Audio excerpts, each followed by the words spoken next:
What's the good word, y'all? It's your boy DKB here. So, a 49ers New York Jets trade.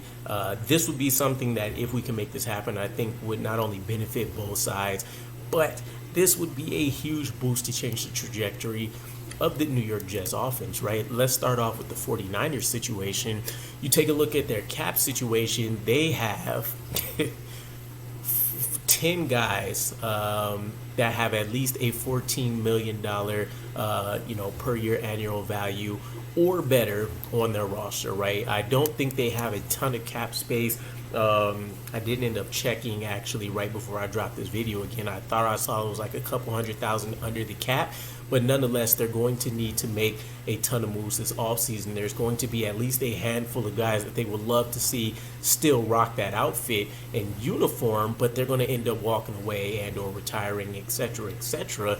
The New York Jets might want to try to get in on the sweepstakes early and see if they can poach a guy like Brandon Aiyuk from off of their roster. I mean, the longer things continue to go for Brandon Aiyuk showing an extreme amount of success in this offense, the higher and higher their price tag is going to be.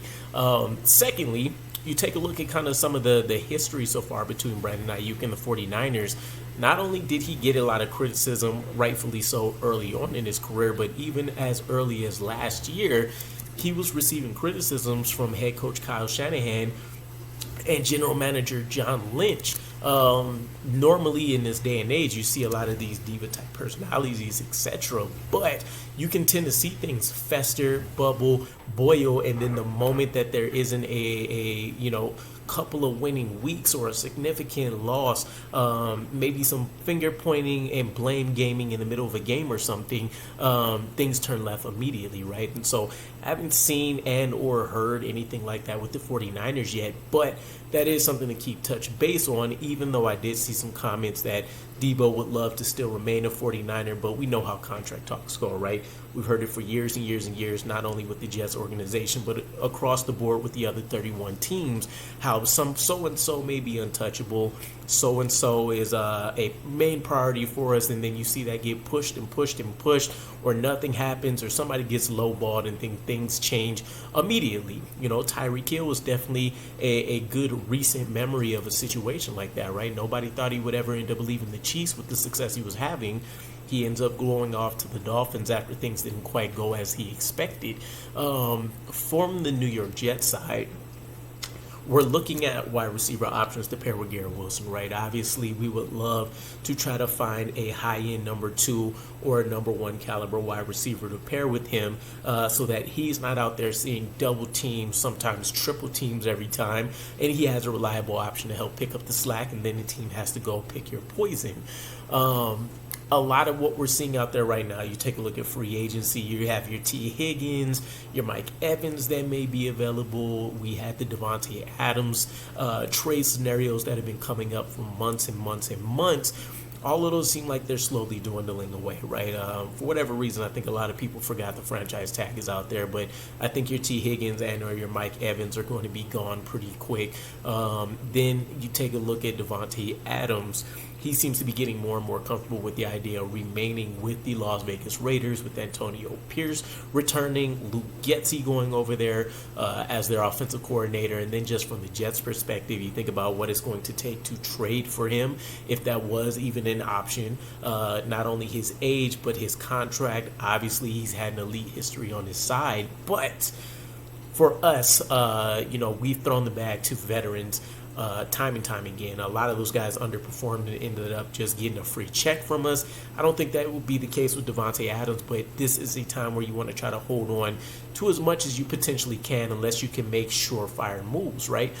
Brandon Aiyuk not only is a young player going into his first or his second contract in the league, right? First extension, but he's kind of been on a meteoric rise, right? First 2 years, pretty solid, maybe not what you expect from a top pick in the 2020 draft, but then these last back-to-back years have been amazing, right? You talk about his skill set, he can run the full route tree, has a pretty solid release package, his his main ability right now and kind of where he continues to win consistently is the deep threat of the field, though. And that's exactly what the New York Jets need to give them another dimension in this offense. I mean, right now, you could say that if you had a good offensive coordinator, you could build a successful offense out of the pieces we have. But even for the greatness that we've seen out of Garrett Wilson, when we've tried to hit him for the huge plays down the field, he's just not that guy that tends to show a ton of separation there, can make the tough catches over guys, whether it's single or double coverage. He'll wow you every once in a blue moon, but we just haven't seen it from him. Brandon Aiyuk, I think, would bring that element that we're missing 100%. For example, for his career, he's averaging 10.7 yards before he's even targeted, right? He's generally a guaranteed first down. But 2023, he was at something ridiculous like 13.7 or 13.8 yards before he's even targeted. Let's run through his 2023 stat line real quick. 75 catches, 1,342 yards, 7 touchdowns. I think it was either 61 or 68 of his 75 catches went for first downs, right? He's had the highest yards per reception of his career coming off this 2023 season. You've seen the impact he's had in the playoffs. I don't know how you couldn't love this guy, right? You take a look at maybe what his next contract will look like.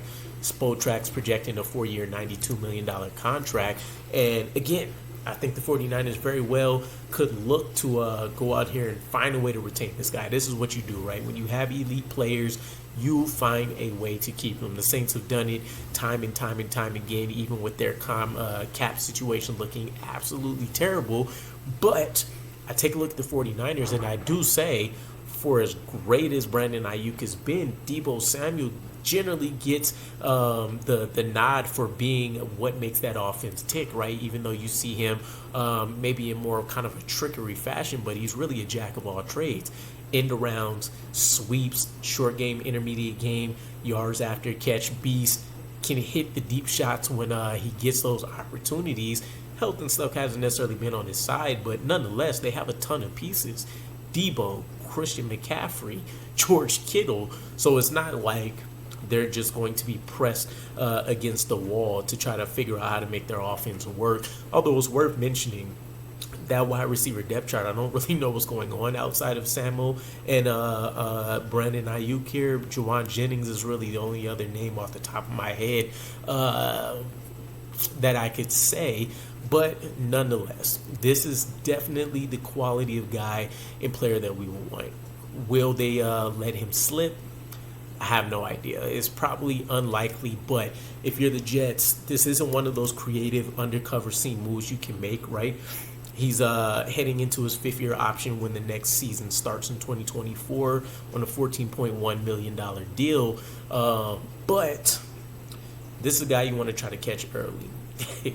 Get him in, try to make it work. If you can, let's say we did make a trade happen, right? 49ers and Jets link up. We get, Brandon Aiyuk. We give them a high draft pick.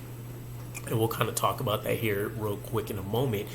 But you're set up to have a Cincinnati Bengals type offense, right? A Jamar Chase, T. Higgins situation that everybody would love. A Chargers, Mike Williams, Keenan Allen type situation, right? Obviously younger players though.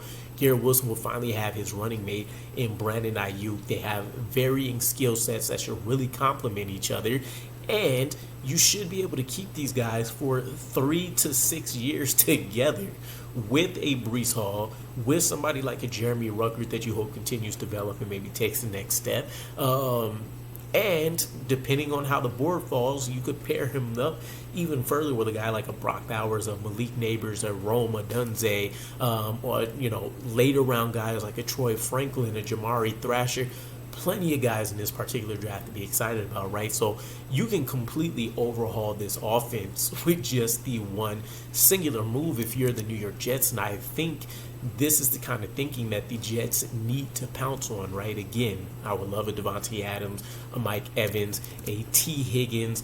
Brandon Aiyuk is the guy that moves the needle for me right now, though, and I would hope to see that we have some kind of significant interest here, right? Especially if there's anything that leaks indicating that the 49ers aren't expecting or planning to be able to retain him with the various contracts that they have to sift through. We'll see what level of importance Brandon Aiyuk has to them. Again, they do have a multitude of high-level weapons already on that roster, but the good teams try to retain who they have that are shining out in the league. And it definitely looks like Brandon Ayuk's time, right?